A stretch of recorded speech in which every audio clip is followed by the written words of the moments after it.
दोस्तों market view के साथ हाजिर हैं। जैसा कि कल मैंने कहा था कि एक बुल ट्रैप में ना आ जाइएगा, और आज अच्छी खासी मार्केट में जो पैनिक सेलिंग शुरू में देखी, वहां से डर तो यही लग रहा था कि शायद ये मार्केट जो है वो स्लिप कर गई है। लेकिन बाद में जो प्रेस कॉन्फ्रेंसेज हुई और कुछ यकीन दहानियां, कुछ पॉजिटिव खबरें, उन्होंने थोड़ा सा इन्वेस्टर्स को हौसला दिया और मार्केट ने रिकवर किया। ओवरऑल मार्केट 87 पॉइंट माइनस है जी, और क्लोजिंग आई है 42,000, और क्लोजिंग आई है 42,504 जी, 42,504। मार्केट ने लो लगाया 41,828 का, यानी मार्केट आज एक नफसियाती हद जो 42,000 की थी वो ब्रेक कर चुकी थी। बहुत बड़ा पैनिक था मार्केट में, लेकिन ये पैनिक एंड पे अब्जॉर्ब हुआ। पीपीलीपी डाटा में कुछ बातें आपसे करूंगा कि भाई इतना पैनिक किया किसने है और इसको ऑब्जर्व किसने किया है, क्या ये हम होपफुल रिकवरी कह सकते हैं या नहीं। बात करते हैं मार्केट की क्लोजिंग की, तो क्लोजिंग देखें, जिन्होंने ये सारा कुछ रिकवर किया है उनके सारा कुछ रिकवर करने के बावजूद मार्केट ने ये जो स्ट्रॉन्ग रेजिस्टेंस है इसको ब्रेक नहीं किया, यानी 42,700 को ब्रेक नहीं किया। Number one. दूसरा, वॉल्यूम आप देख लें, एक दफा मार्केट 700 से ज्यादा पॉइंट माइनस होती है और दूसरी दफा मार्केट वो 700 पॉइंट रिकवर करती है, यानी 1400 पॉइंट की मार्केट के अंदर फ्लक्चुअलिटी आती है, सेलिंग भी आती है, बाइंग भी आती है, लेकिन वॉल्यूम जो है वो ऐसे है जैसे मार्केट जो है उसमें काम ही नहीं हुआ। तो ये चीजें अलार्मिंग है, यानी कोई बेचना चाहता है, निकलना चाहता है, और आगे उसे बायर नहीं मिलता, और जब वो थक के अपनी सेलिंग रोकता है तो दूसरों को डिस्काउंटेड रेट मिलते हैं और वो थोड़ा थोड़ा करके अपने पोर्टफोलियो में उसको जगह देते हैं। ये चीज डिस्कस करते हैं हम बाइंग सेलिंग चार्ट में, और बाइंग सेलिंग चार्ट आज इसकी अक्कासी भी कर रहा है। ये आपके सामने आज का बाइंग सेलिंग डाटा है। इसमें जो चीज काबिल गौर है वो ये है कि इंश्योरेंस जो है वो 2.17 बिलियन डॉलर्स की सेलिंग पे है, और उसके साथ थोड़ी सी सेलिंग की है इंडिविजुअल ने 0.39। अब दो सेलर है मेजर, ब्रोकर को आप छोड़ दें वो तो नॉमिनल सी है, दो मेजर सेलिंग है। इन दोनों सेलर ने पैनिक क्रिएट किया मार्केट के अंदर शुरू में। हालांकि ये इतनी बड़ी सेलिंग नहीं है, 2.17, या दोनों को मिला भी लें तो ये तकरीबन 2.5 मिलियन डॉलर्स की सेलिंग बनती है, तो इतनी बड़ी सेलिंग नहीं है ये।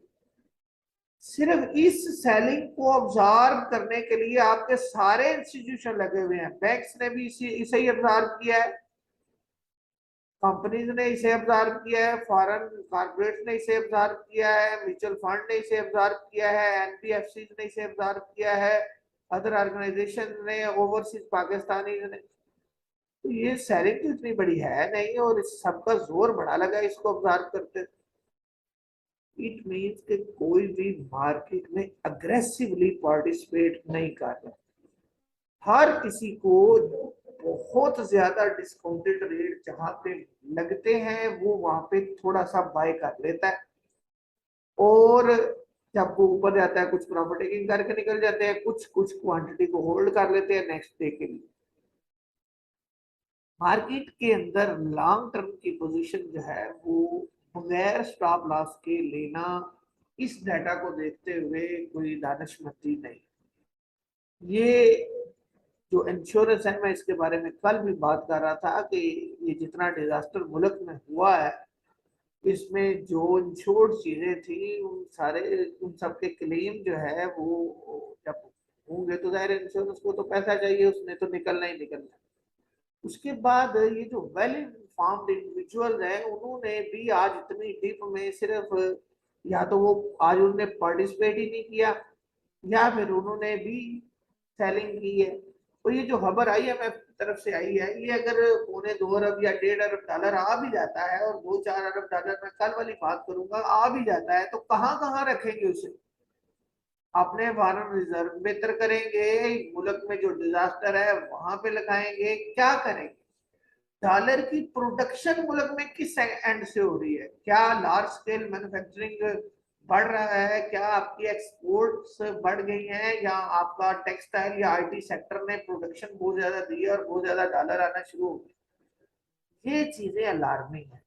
लिहाजा इतनी फ्लक्चुअलिटी में इंट्राडे बीटीएसटी तो बहुत अच्छा है, मार्केट करवा भी वही रही है, आप इंट्राडे करें बीटीएसटी करें या छोटा मोटा स्विंग ले लें, लेकिन लॉन्ग टर्म के लिए आपके पास 50% से ज्यादा कैश इन हैंड होना चाहिए। बाकी 50% आप डिप पे लें, थोड़ा सा स्विंग बनता है तो आप ऊपर प्रॉफिट टेकिंग करें। अभी भी मैं तो यही सजेस्ट करूंगा कि 42,700 कल मार्केट अगर इसको क्रॉस करती है और ऊपर सस्टेन करती है तो फिर आप अपनी क्वांटिटी को होल्ड कर सकते हैं। लेकिन अगर कल भी कोई कैश सेटलमेंट होती है और मार्केट जो है वो एक हाई लगा के वापस उस लेवल को तोड़ जाती है तो फिर आपको उसे ही स्टॉप लॉस रखते हुए एग्जिट करना चाहिए। बाकी अपनी बाइंग सेलिंग अपने आप फंडामेंटल्स टेक्निकल्स को देख के कर सकते हैं। हम जो है वो सिर्फ अपनी आरा से आगाह कर सकते हैं। देखते हैं कि आज जो इंश्योरेंस है उसने क्या सेल किया है और फिर उसके बाद आपके स्क्रिप्ट की तरफ चलते हैं। ये इंश्योरेंस का आपके सामने पोर्टफोलियो है, इसको जरा देखें। इसने सबसे ज्यादा जो सेलिंग की है वो कमर्शियल बैंक्स में की है 1.29। उसके बाद इनकी जो सेलिंग बनती है वो फर्टिलाइजर, फर्टिलाइजर में बड़े प्लेयर अब निकलना शुरू हो गए, एहतियात करिएगा आप लोग। ऑयल एंड गैस मार्केटिंग में से भी निकल रहा है। तो ये इंश्योरेंस जो है आपको पता है ज्यादातर पे आउट्स वाले स्क्रिप्ट्स में काम करते हैं, तो वहां से इंश्योरेंस तो निकलना शुरू हो गया है।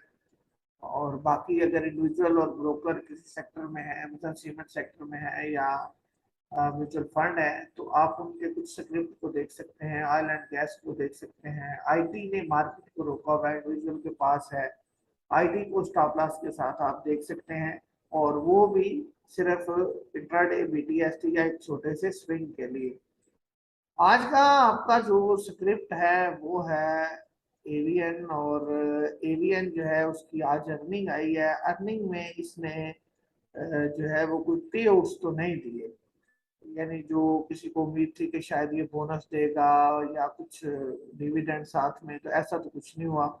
लेकिन एक चीज इसमें जो है वो होपफुल है कि अगर कोई स्क्रिप्ट किसी वक्त अनएक्सपेक्टेडली कोई पे आउट ना दे तो फिर वो एक मूव दे देता है। तो आप जो है ना वो इस लेवल को देखें कि इसने जो वापसी पे खुद को रिकवर किया है, मूविंग एवरेज 20 से ऊपर इसकी क्लोजिंग आई है, और 81 रुपये 77 पैसे पे आज इसकी क्लोजिंग है।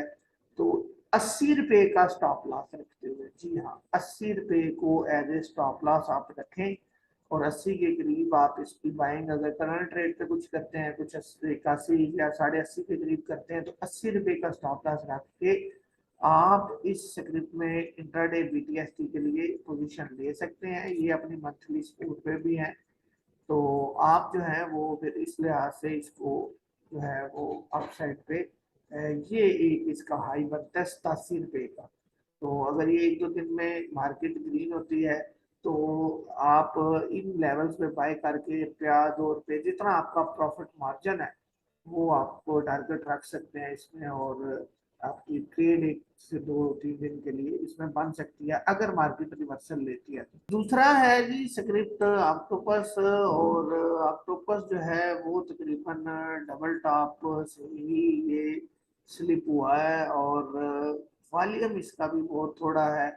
आज इसने भी थोड़ी सी रिकवरी की है ऊपर की तरफ। इसमें आप 68 को स्टॉप लॉस समझे, और 69 के करीब अगर आता है तो बाय कर सकते हैं। 68 का स्टॉप लॉस रेंज में रखना है।